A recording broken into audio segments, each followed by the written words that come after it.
The last man on earth sat alone in a room. There was a knock on the door. He hesitated for a moment, fearing the worst.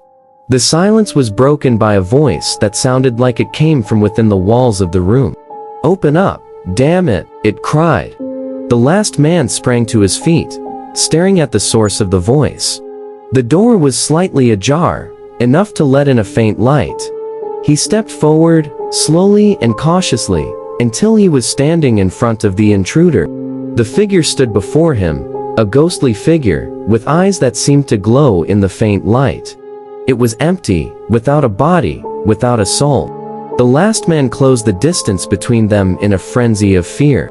"Don't move," it whispered, the voice shaking with a primal emotion that was both terror and hatred. The last man stood there, staring at the figure in front of him.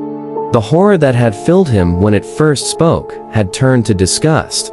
He wanted to run, to scream, to anything that would break the silence. But he knew that he was alone, that there was no one to help him. The figure stood there, motionless, with a glint of anger in its eyes. The last man knew that he would never survive the encounter. He turned and walked back to the room, his heart pounding in his chest. He shut the door behind him, praying that the source of the voice would never return.